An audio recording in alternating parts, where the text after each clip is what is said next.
What is up, my friends? I'm here, somewhat per request, also just because thought this would be an interesting little video to shoot and share with folks. You may be able to tell that I'm standing in front of a big rack of Amanita muscaria. It is a sub-variety, a subspecies. Which one, I'm not 100% sure because, as I say all the time, I'm not a taxonomist. But this is a mushroom that people are really very interested in. I actually had some requests for me to share some information or some experiences with you when I posted some pictures of these beautiful finds. And I thought this would be a good opportunity to do so because I have indeed eaten Amanita muscaria. Before we get into that though, just kind of want to give a little bit of information about drying and processing these mushrooms. As you can see, this is not your typical drying rack. When you find a bunch of mushrooms and you don't have a space for them, you gotta make something work. And what I have done in the past, and still in the present, is take big nice radiant space heater. I don't know if you can see that there. It's an oil radiant space heater, so it has a nice even distribution of heat. Put that underneath the mushrooms and let the heat just rise up. When I really want to do this right, I will wrap these in a big nice mesh screen, keeps the flies out, and put a fan at the top to draw heat up. So you can do a lot of things to process your mushrooms in a lot of different ways. Really just got to be, a creative thinker. So first thing first though, or third thing third, is with the mushrooms when you're drying them, you got to rotate it. You can't just set them on here and forget about it. You got to monitor this stuff. So what I do is come back every 4 to 6 hours and rotate out the driest stuff from the bottom and then move that into an electric food dehydrator. Just get that final crisp to it. Problem is, when they're big and whole, it's hard to get them into a dehydrator. So we gotta shrink them down and finish them off. So that's what I'm gonna be doing while I'm telling you a couple of my trip tales from Amanita muscaria. Most of y'all know that I am the psilocybin, or a psilocybin guy, not the psilocybin guy.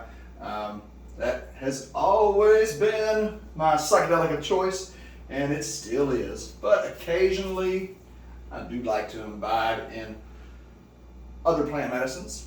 Maybe you've heard my account of my first and probably only ayahuasca experience at Peaceful Mountain Way here in Kentucky. If you haven't, that's on my the podcast with my wife, Psilocybin Says.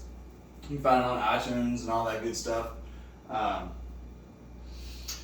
anyway, Amanita muscaria is one that I have consumed a handful of times. It is, for those who don't know, Amanita muscaria is a kind of a historical treasure. There are so many stories, there's so much mythology around this mushroom. It is, in fact, a reality that Santa Claus himself, the man, the myth, the legend, sorry if I ruined it for anybody, Santa Claus isn't real, but the story of Santa Claus is based on Amanita muscaria shamanism. There's a rich history in Siberia using Amanita muscaria. The reindeer eat them. The Amanita muscaria over there, and sometimes here, are red. Oftentimes they're red, kind of fading to orange or yellow. They're really just an exquisite mushroom. You can see in this little baby one here how beautiful. I'm trying to bring it up close to the camera. I know the lighting sucks. I'm in my basement. This is not a food safe facility because these are my mushrooms. I'm gonna eat them for me and maybe some friends. Definitely some friends. Anyway, the Amanita shamanism in Siberia is well documented. There are several websites and books written about it. Two of my favorite are mushroomstone.com. Phenomenal Carl DeBorgi. Always give that guy a shout out. Does great work. And then Clark Heinrich is also another friend of mine who has written, well, Facebook friend. We don't hang out. But he wrote a wonderful book called Magic Mushrooms in Religion and Alchemy. And that book is the most detailed account of Amanita veneration, let's say, that I have ever encountered. A little tight there, a little tight.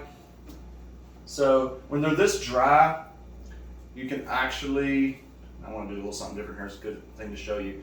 When you're drying mushrooms, you always want to put the driest mushrooms on the bottom because the moisture in the lower mushrooms will rise and reabsorb into the ones above. So it's a mistake, it's a lesson that I learned the hard way, drying massive amounts of Psilocybe cubensis. Well, I've dried so many mushrooms, and I know I'm not the only one. I know there's a lot of y'all out there producing medicine, sacrament, and I just want to take this time to thank you, because while the medical community is finally starting to recognize what many of us have known, oh no, careful, for a very long time ourselves, is that psilocybin, Amanita, psychedelics are powerful tools for healing. So anyway, Amanita shamanism, long, rich history, a lot out there that you can read and study about it.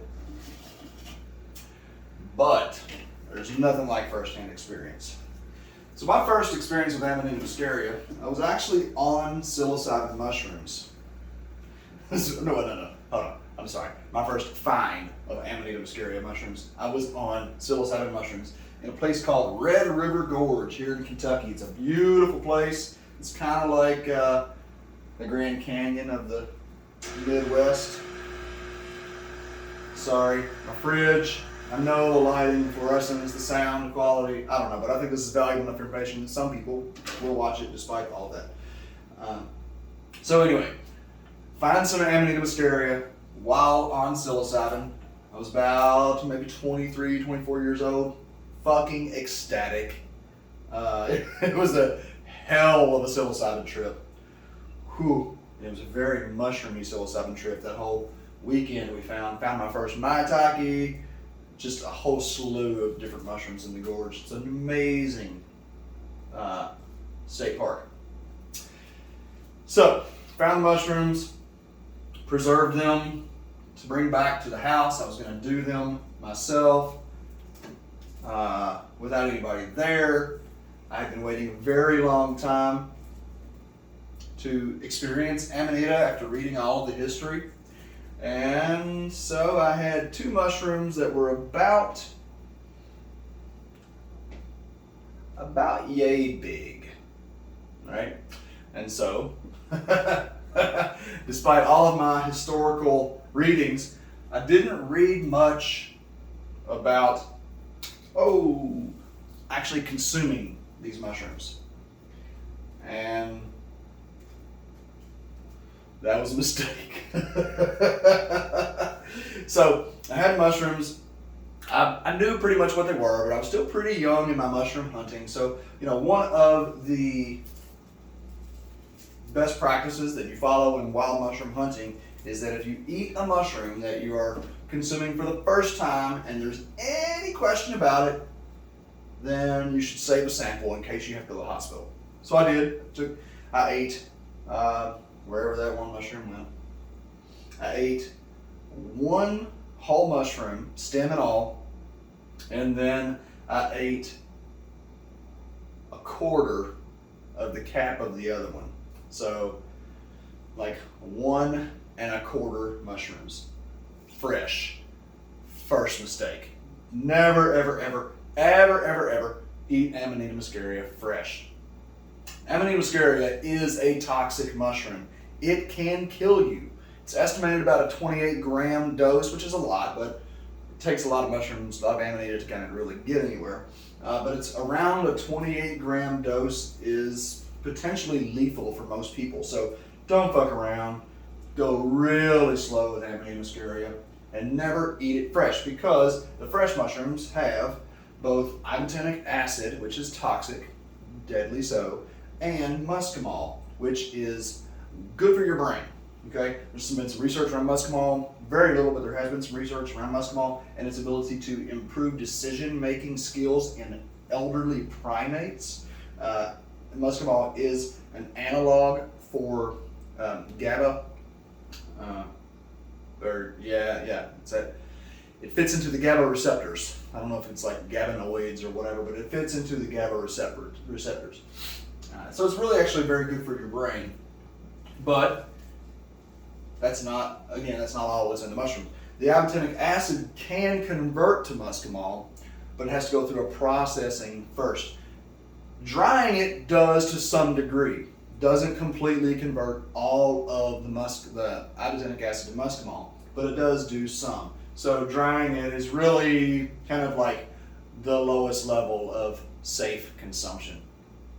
I didn't know that. I didn't research that. I was young and dumb, and I just was out to have the experience, and I did. So I'm going to describe that experience to you, because it was actually, despite being horrific, it was one of the most impactful experiences of my life. So I'd had probably about 50 doses of psilocybin at that point. Knew better than to underestimate the mushrooms. And so took these Amanita that I had and waited. I had a friend of mine that suggested that I watched Led Zeppelin's song Remains the Same, because somebody eats an Amanita in that video. So I did. I started watching it anyway. And I got about, 15 minutes into that movie when I started kind of drooling, and my vision got really blurry, and I was sweating and nose running and starting to get significantly worried. So that went on for about 45 minutes, and I was pretty sure that I had poisoned myself and that there was a possibility that I was not going to make it through, but I was in no condition to drive, and I wasn't going to be that guy that called 911 when I knew that people had eaten these mushrooms. And so I guess my psilocybin training was trying to remind me that I wouldn't die, even though I kind of thought I was going to. So I turned off the movie and decided that I would take a walk outside, trying to take a walk outside. And it was, I'll never forget it. It was such a weird, dreamy, stumbling across the road. And I walked across the road. There was a big white pine tree that I love this big white pine tree. I lived right across the street from a school, a big parking lot, or a big playground, grassy area with a big white pine.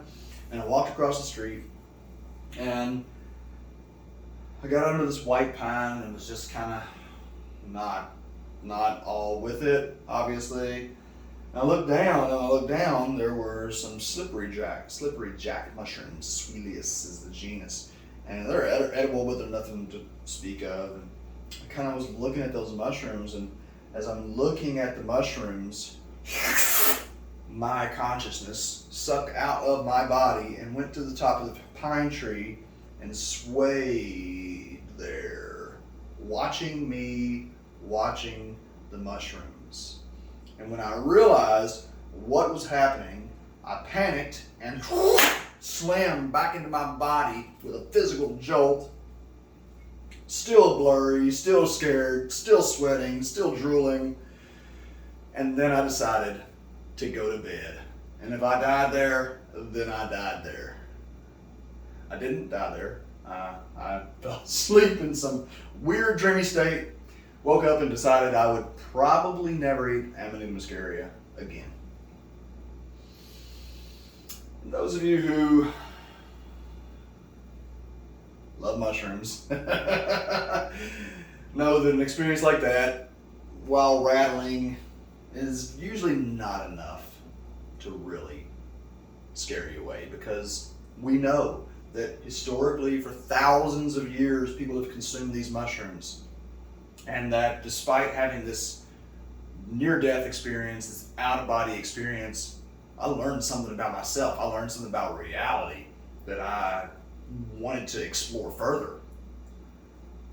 What does it mean if my awareness can come out of my body and observe my body then what is my awareness? What am I? So I went on exploring psilocybin for several years. Awesome.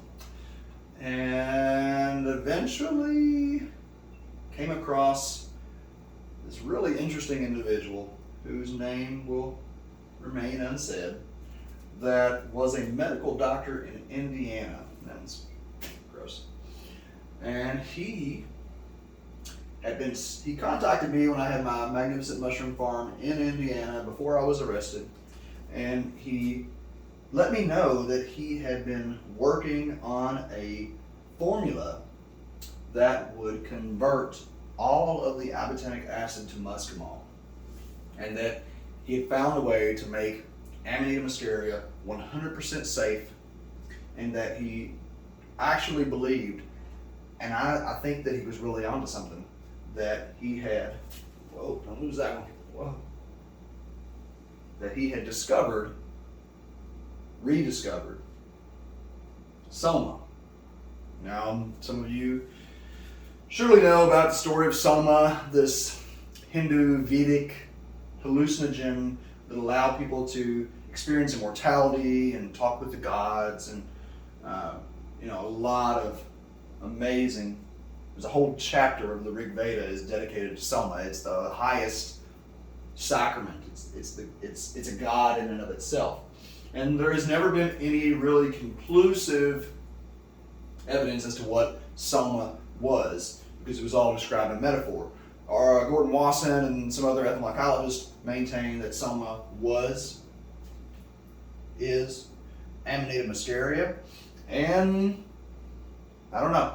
My friend claimed that he had discovered the formula for Soma, and I had to try it.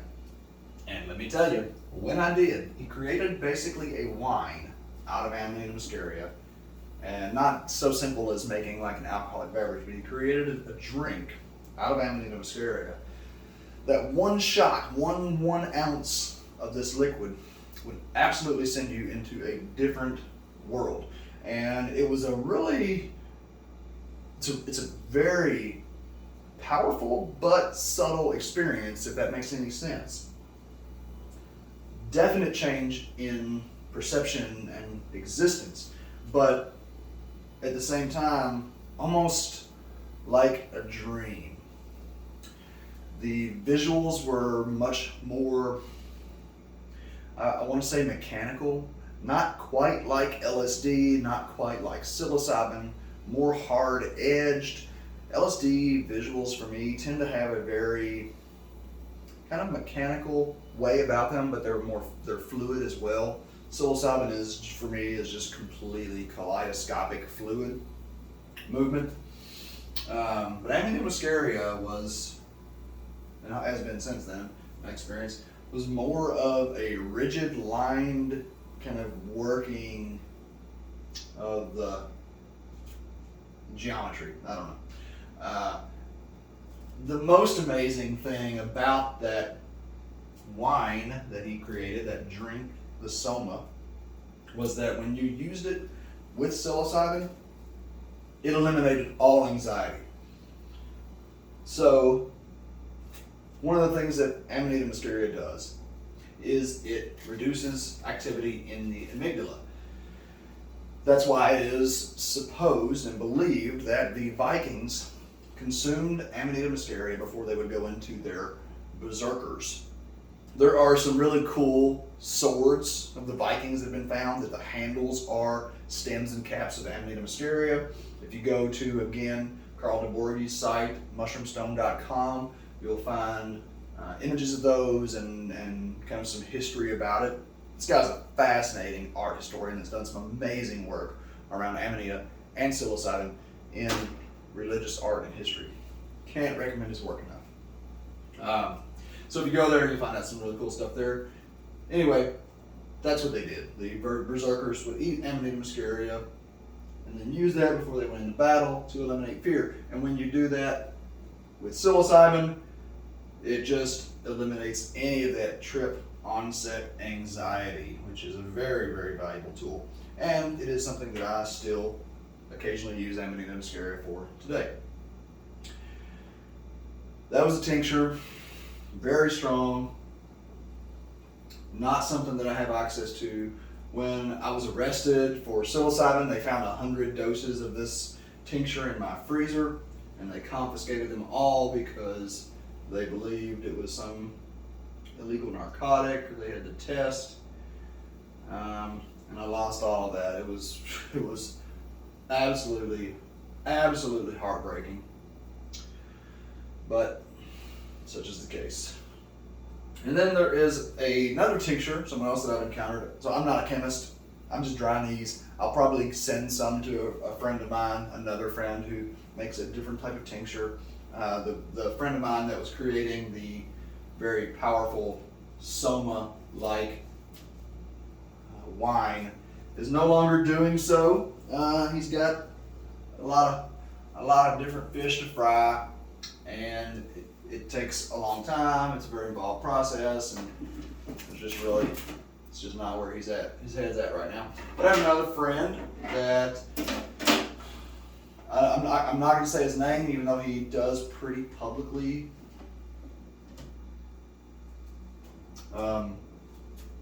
sell his tincture, because Amanita muscaria is legal in every state except for Alabama. Pretty sure it's either Alabama or Georgia. There's only one state where this mushroom is illegal. It is a mycorrhizal mushroom that only grows in the wild.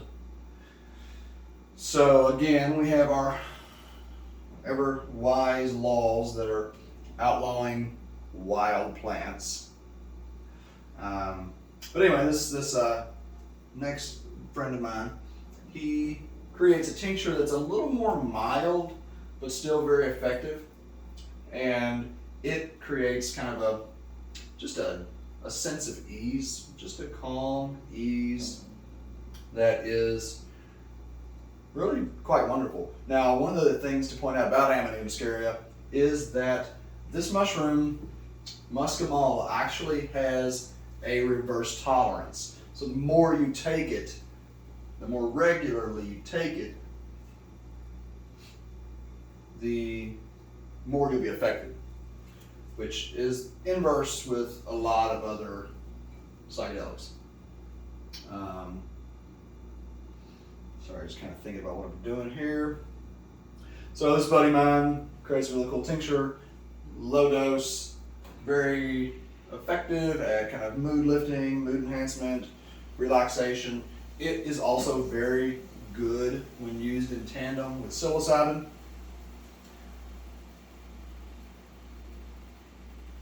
And then finally, I will tell you about the other experiences that I've had where I just ate a bunch of these mushrooms. And it's not altogether pleasant. It's a lot like the one where I ate the fresh mushrooms, except I didn't drool and my eyes didn't go blurry, but I felt kind of shitty.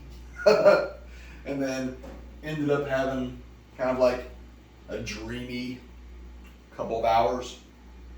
I'm not saying it wasn't worthwhile. I'm not saying that I didn't get benefit out of it. But it's not something that I look for to have like a singular experience, right? I really feel like the best use for Amanita muscaria is actually in tandem with psilocybin.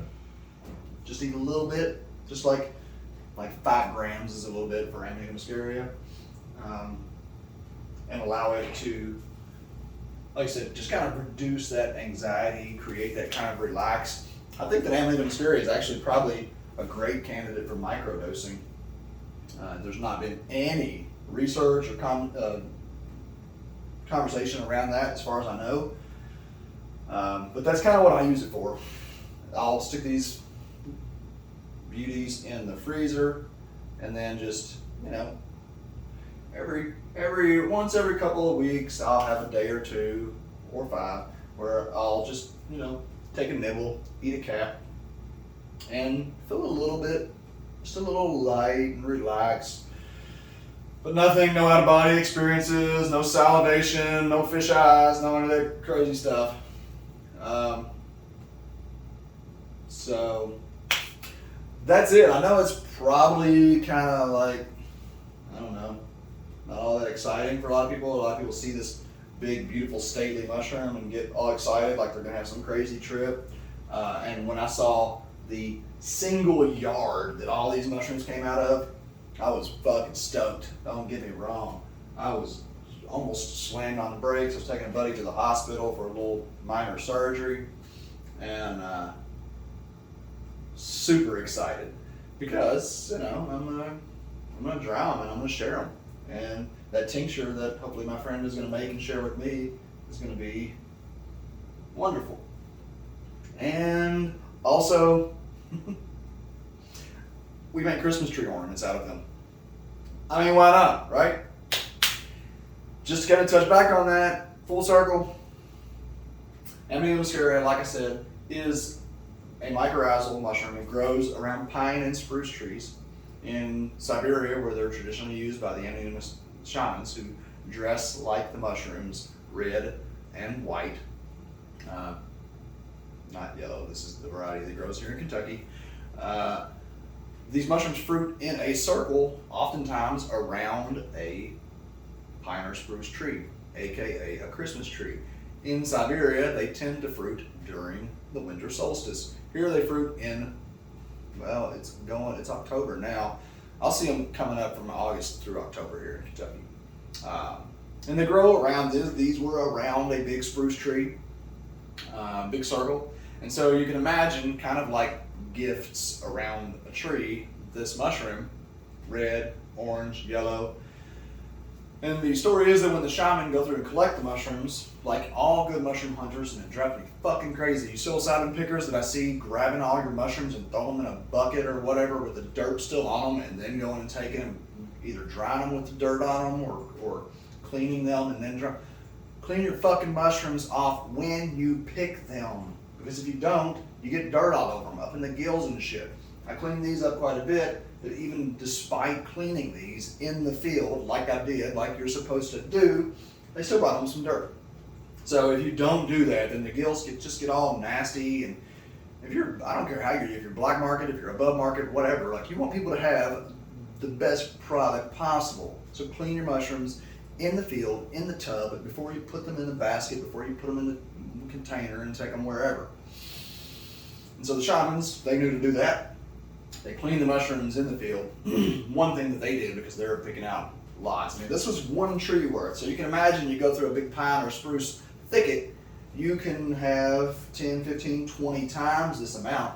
So what these shaman would do, they're dressed in red and white like the mushroom. They go through the forest, they pick the mushrooms, and then, smart, super smart, and I've done stuff like this, like pick mushrooms and pile them up, and go pick mushrooms and pile them up, and then go, and then come back through and collect them all, because then you're not just dragging them through the woods in a big bag, mashing them all up. You want to keep them in nice condition. So what they would do in order to start the drying process, so smart, is they would hang them in the boughs of the tree. Just set the mushrooms in the boughs of the pine and spruce trees to start air and sun drying while they went through the forest and picked more. So now can you take a step back and imagine you've got a forest full of pine and spruce trees that started out with this circle of orange, red, yellow globes and big discs around the tree that now have been taken out of the ground and sat in the trees. And then the shaman, most of them were women, as a matter of fact, but you imagine probably some old men with big beards, walking through the forest with their bag, all the way home, carrying those Amanita muscaria. And then to finish the drying process, kind of like I'm doing here, electronically, is what I have read is that the mushrooms then would be placed in stockings on a hearth for the fire, the heat from the fire, to rise up and dry the mushrooms. Excuse me. So, I think it's a fascinating story. There's so many reasons why I love this mushroom. There are multiple reasons why I picked this mushroom. And there's multiple reasons why I wanted to create this rambling video. So I hope that, I don't know, a couple of you, maybe there's like 2 hangers on right now, that are like, yeah, this was kind of cool and kind of informative. If so, then it was worth my time, because I was going to be doing this anyway, and I'm usually talking to myself. So anyway, much love, and check out Sanctuary, check out Sacred Therapeutics, check out Psilocybin Says. Love y'all.